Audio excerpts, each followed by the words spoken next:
मतलब सोचा नहीं था मैं रैंक भी आ जाएगी। अपना बेस्ट दोगे तभी बेस्ट मिलेगा। इतने नंबर पहली बार देखे हैं किसी के वो मेरे को लगा मैं फेल तो नहीं होगा, वैसे चौंक गया। हर बंदा यही कहता है मेरी जिंदगी में दर्द है, दर्द किसी की जिंदगी में नहीं है, आपको बस मैनेज करना आना चाहिए। पहले ही बहुत कम टाइम था तो कंसिस्टेंसी थी, बस एक दिन भी छोड़ा नहीं। बीमार भी हो गए थे तो भी उसी दिन चाहे थोड़ा कम करो लेकिन करो। तो 2 to 3 रिविजन्स में रैंक आती है।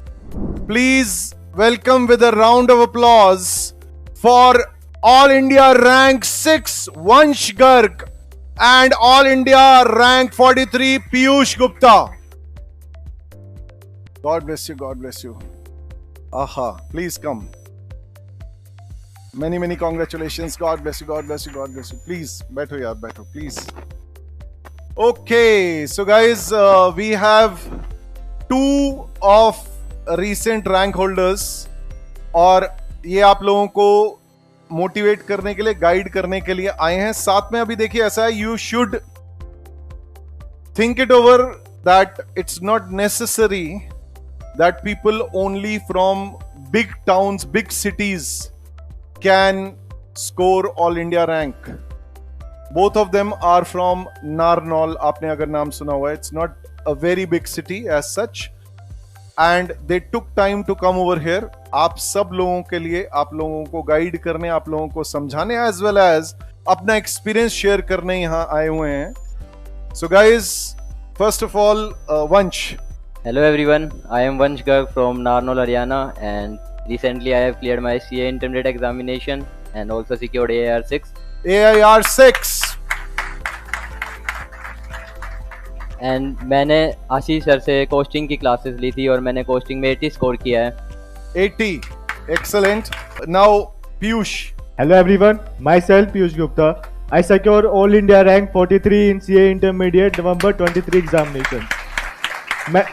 मैंने कोस्टिंग की क्लासेस आशीष सर से ली है एंड आशीष सर हमेशा ये ट्राई करते थे कि हमें अपना ट्राई करें क्वेश्चन को सॉल्व करने के लिए, और उनकी बुक्स में इतने सारे क्वेश्चन है कि आप उन्हें सॉल्व कर लेते हो तो आप भी रैंक स्कोर कर सकते हो। Good, excellent, very nice. आपको अगर ऑल इंडिया रैंक चाहिए तो पहली चीज आप सबको पता ही है, बोथ ग्रुप्स आप सब लोग, ये सब लोग बोथ ग्रुप्स देने वाले हैं। ऑल ऑफ देम, मोस्ट, मतलब मेरे ख्याल से 90% ऐसे हैं जो कि बोथ ग्रुप्स दे रहे हैं, है ना? 90%? यस। चेहरे ऐसे खिल गए हैं जैसे सर मजाक कर रहे हो क्या, शैतान बच्चे। सो पहली चीज यार, आप लोग जरा बताओ वन बाय वन। पीयूष, आप पहले बताओ मेरे को, सीए ज्वाइन किया, यस सर। खानदान में सीए बहुत सारे हैं? नो सर, कोई भी नहीं है सर। कोई भी नहीं है, तो कैसे और क्यों? सर एक्चुअली सर मैंने कॉमर्स ली थी तो उसमें प्रेफरेंस ये कोई जाती है। बढ़िया। और तुम्हारा वंश, तुम बताओ। सर मैंने तो रिस्पेक्ट देखा था, जो मेरे एक भैया हैं जो सीए हैं, तो जब भी नाम आता है कि सीए तो एक अलग ही प्रोफेशनल जो बोलते हैं, तो हमारे इमेज दिमाग में जो बनती है वो उस वजह से। बहुत बढ़िया। तो चलो, सीए ज्वाइन किया, आपके भैया हैं, भैया कजन भैया हैं? Yes sir. Great. So let's talk about, अब आपने ऑल इंडिया रैंक स्कोर किया है, क्या बचपन से बहुत सारी पढ़ाई करते थे, पूरा टॉप टूप मारते थे कि हाँ भाई अपन तो ऐसा था, या नहीं जी अब जाके सिंसियर हुए हैं, या क्या? थोड़ा सा बताओ, पहले आप बताओ। नो सर, ऐसा तो नहीं था, मतलब सोचा नहीं था मैं रैंक भी आ जाएगी। सोचा नहीं था रैंक भी आ जाएगी। और आपका? सर मेरे तो 10th में 70% आए थे। हाँ। फिर उसके बाद थोड़ा लगा कि अब तो क्या ही कर दिया। फिर उसके बाद फिर 12th में थोड़ा अच्छा गया, 96 आए। वाओ। फिर उसके बाद सीए में फिर आगे आगे प्रोग्रेस बढ़ती रही। सो गाइस, देखो ऐसा है, जब जागो तभी सवेरा। Yes sir. Whenever you wake up, you have that potential, you work towards the best, you know, अपना बेस्ट दोगे तभी बेस्ट मिलेगा। अच्छा, प्रिपरेशन में थोड़ा सा ये बच्चे खास करके जानना चाहते हैं। अब खैर आपके मुकाबले इनके पेपर हैं 6, यस सर, बट स्टिल आपके 8 में स्टिल एक कंसर्न है कि आपने कितनी नंबर ऑफ रिविजन्स टोटल की थी, ईच ऑफ यू। पहले आप बताओ। तो मैंने 2 तो सबकी की थी और कुछ सब्जेक्ट की 3 भी की थी। 2 रिविजन्स कम से कम and 3 revisions some subjects. Great. और आप? 2 to 3। 2 to 3। तो 2 to 3 रिविजन्स में रैंक आती है, आ सकती है, you can assess that way. अच्छा, विच वर दी सब्जेक्ट्स जिनमें आपने 3 रिविजन्स दी थी? तो जैसे जीएसटी, ओके, ऑडिट, हाँ, राइट। आपने? सर मैंने टैक्स, ऑडिट और कॉस्ट की भी सर 3 बार किया था। हाँ, गुड। सो गाइज, ऐसा है पॉइंट यही है, जो भी ये बोल रहे हैं ना, जिनकी भी 3 रिविजन्स मारी हैं उसमें सबसे ज्यादा अच्छे अच्छे मार्क्स आ रहे हैं। तो ये ध्यान देना इस बात पे कि the more you revise, it's all about revision. तो मैं सिर्फ ये जानना चाहता हूं, जब आप पढ़ाई कर रहे थे, जैसे क्लासेस कर रहे थे, कॉर्स की क्लासेस कर रहे थे, आपने क्लास वर्क के साथ साथ होमवर्क साथ के साथ किया था या बाद में किया था? सर साथ के साथ ही, बल्कि जो क्लास में करवाया वो भी दोबारा करके देखते थे। फिर बाद में टाइम भी नहीं रहता इतना कि बाद में कर पाएंगे। गुड, ये इंपॉर्टेंट है, साथ के साथ होमवर्क करके चलना है। You have to understand, take जितना पॉजिटिव लेसन्स ले सकते हो, 2 to 3 रिविजन्स। आप में से काफी लोग, ये बच्चे काफी परेशान है यहाँ पे कि जी 2 रिवीजन करें, 3 रिवीजन करें, हो पाएंगी, कर पाएंगे, नहीं कर पाएंगे, कैसे? आपके 8 पेपर थे, इनके 6 पेपर है, ये 6 पेपर में परेशान है। हर बंदा यही कहता है मेरी जिंदगी में ही दर्द है, ठीक है जी, हर बंदा यही कहता है मेरी जिंदगी में दर्द है। दर्द किसी की जिंदगी में नहीं है, आपको बस मैनेज करना आना चाहिए और आपको अपना बेस्ट देना है। और in any case, second thing, एक बात बताओ, जब आप पढ़ रहे थे तो आपने रैंक की नहीं सोची थी? बिल्कुल भी नहीं सर। दोनों की नहीं, दोनों ने नहीं सोची थी बिल्कुल भी रैंक की। तो घर में रिएक्शन क्या था जब ऐसे देखा कि ऑल इंडिया रैंक 43 या रैंक 6? पहले आप बताओ क्या रिएक्शन था? खुद को यकीन नहीं हुआ इतने मार्क्स आए। सर इसकी रैंक इसने नहीं देखी थी, मैंने देखी थी। क्या बात है। तो आपने रैंक देखी, फिर इनके घर में बताया? यस सर, इसको बोला मेरी रैंक आई है। हाँ। क्या बात है। और सर मेरे भाई ने देखी थी, तो वो बोला कि इतने नंबर पहली बार देखे हैं किसी के। वो मेरे को लगा मैं फेल तो नहीं हो गया, वैसे चौंक गया। कूल, बढ़िया, फेल तो नहीं हो गया, ऐसी तो थॉट्स कभी भी नहीं होनी चाहिए भाई। फिर इन एनी केस मम्मी और पापा का क्या रिएक्शन था? खुश थे सर। खुश थे? पार्टी करी? Yes sir. तो मेरे पापा तो घर पे थे नहीं जब वो गए हुए थे, लेकिन मम्मी बस रोने लग गए और गले लगा लिया बस।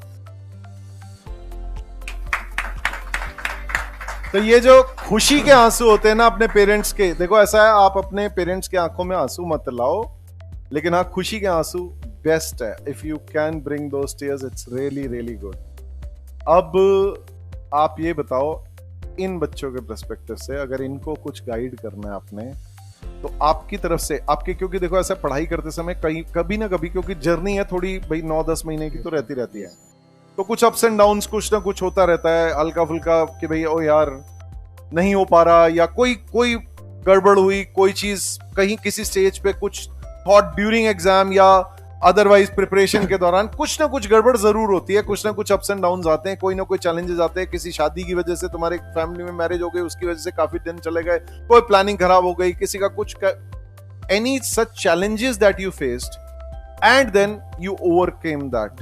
जैसे मैं तो एग्जाम में बीमार भी हो गया। एग्जाम में बीमार हो गए थे? एग्जैक्टली क्या हुआ था? सर मेरी खांसी तेज हो गई थी, मतलब मैं रात को सोते सोते भी उठ जाता था कई बार। वाओ। इसलिए कई बार तो पेपर में भी थोड़ी बहुत नींद आती। मेडिसिन चल रही थी। सो और आप सर, एक तो सर हमारी मतलब जो प्रिपरेशन थी वो 8 मंथ्स की थी, क्योंकि हमने फेब के लास्ट में शुरू किया था रिजल्ट आने के बाद, और पहले ही बहुत कम टाइम था, तो कंसिस्टेंसी थी, बस एक दिन भी छोड़ा नहीं। बीमार भी हो गए थे तो भी उसी दिन चाहे थोड़ा कम करो लेकिन करो, ऐसा था। So guys, important aspect, what do you take?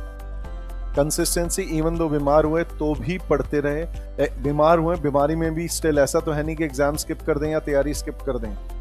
Learnings are most important, very important. These things you have to learn from your seniors, आपको सीखना है।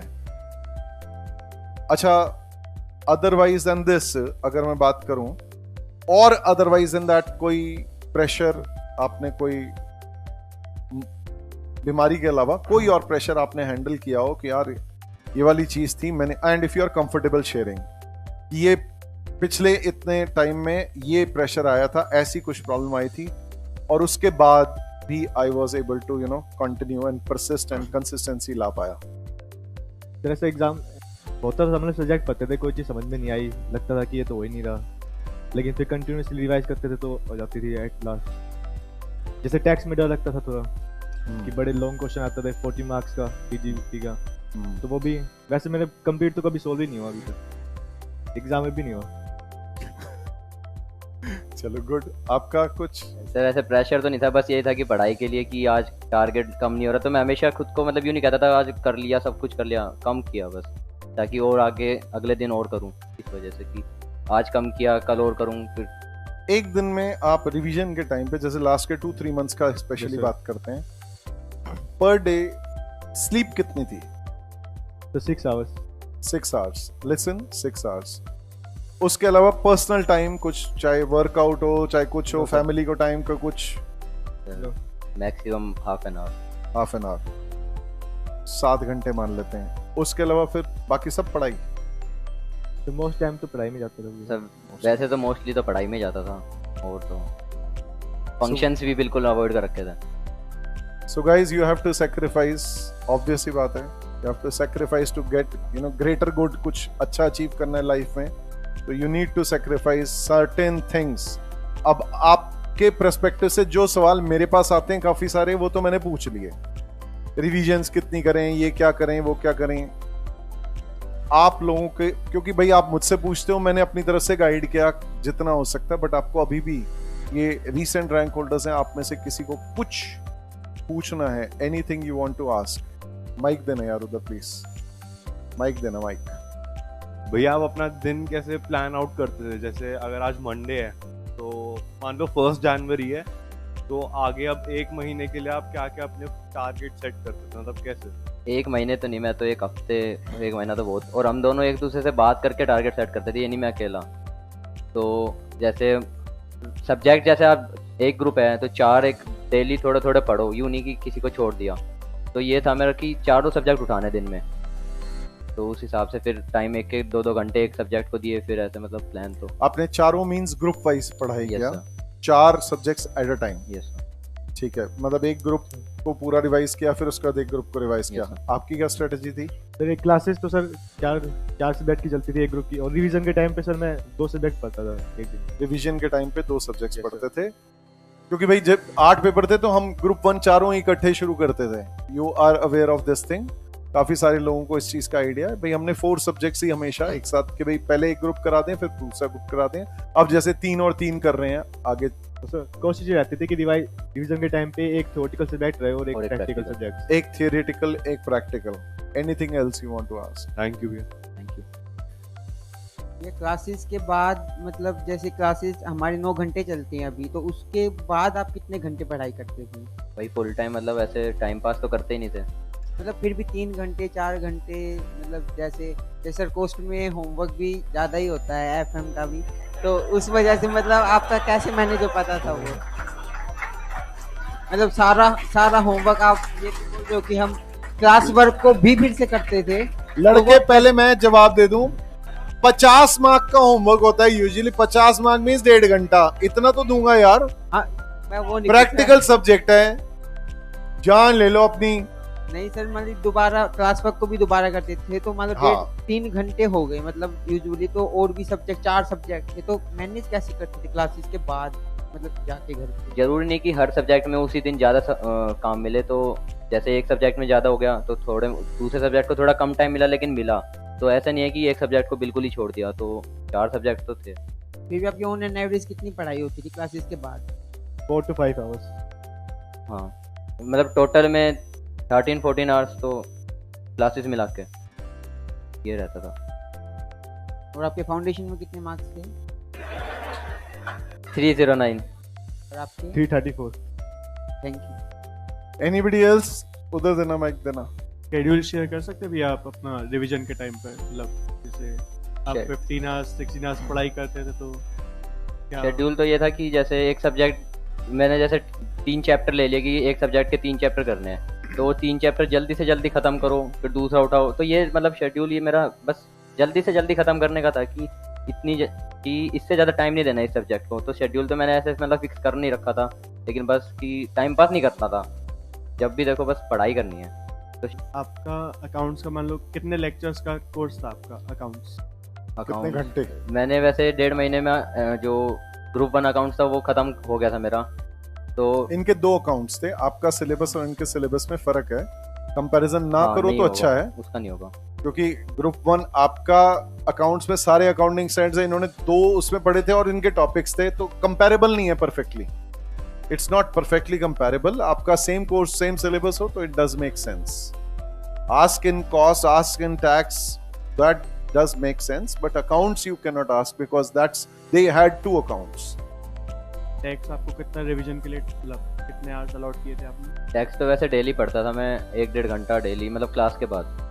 तो 3 घंटे की क्लास होती थी, उसके बाद 1.5 घंटा टैक्स। आपका रिवीजन मतलब क्लासेस कितनी मंथ्स पहले खत्म हो गई? मेरे टैक्स की क्लास ख़त्म हुई थी 15 जून के आसपास, उसके बाद टैक्स शुरू, मतलब ख़त्म हुआ था 15 जून को मेरा टैक्स। नहीं, ओवरऑल ओवरऑल बोथ ग्रुप्स की ओवरऑल क्लासेस ऐसे मतलब पहले कई सब्जेक्ट पहले 5.5 ख़त्म हो गए थे। बोथ ग्रुप्स की अच्छा, वो कंप्लीट 5.5 क्लासेस खत्म हो गई। 5.5 मंथ्स में सर। अगस्त के 5.5 मंथ्स, मतलब जैसे अगर नवंबर में अटेम्प्ट था हाँ सर। तो अगस्त मिड में हो गई थी, अगस्त एंड। अगस्त एंड पे जाके 2.5 हुई। महीने पहले सर, एग्जाम से 2.5 महीने पहले। एग्जाम से 2.5 महीने पहले मींस अगस्त मिड, हाँ, इनका अगस्त एंड, तो आपके पास भी उतना टाइम है और आपके पास पेपर्स कम हैं और आपके हर एक में 30 मार्क के एमसीक्यू हैं। आप जल्दी पेपर खत्म कर सकते हो। थैंक यू भैया। Anything else, anybody else? Mock test paper कितने दिए थे आपने? आईसीआई के देता था मैं तो, जो भी आईसीआई के जो मॉक टेस्ट, जैसे इस बार के 2 आते हैं, उससे पिछले साल मतलब आईसीआई के देता था मैं तो। आईसीआई के एमटीबी आपने दिया? हाँ। आईसीआई के कितने एमटीबी दिए? 2 आईसीआई के जो 2 रिवीजन एमटीबी। किया था आपने तो उसमें सारे क्वेश्चंस किए थे? नहीं, रिवीजन में सारे तो हो ही नहीं सकते। फर्स्ट रिवीजन में फिर भी मैक्सिमम ट्राई करो, अगले में थोड़ा कम, उससे फिर कम, क्योंकि आपको मार्क करना पड़ेगा ना कौन सा क्वेश्चन कितना इंपॉर्टेंट है। और पास्ट एग्जाम के क्वेश्चंस थे किए थे वो मैंने, जो आईसीआई की वेबसाइट पे डले हुए हैं ना, वो सारे क्वेश्चंस पेपर जो भी 4 इयर्स 4 इयर्स के डले होते हैं, तो वो किए थे। Thank you so much for coming over here.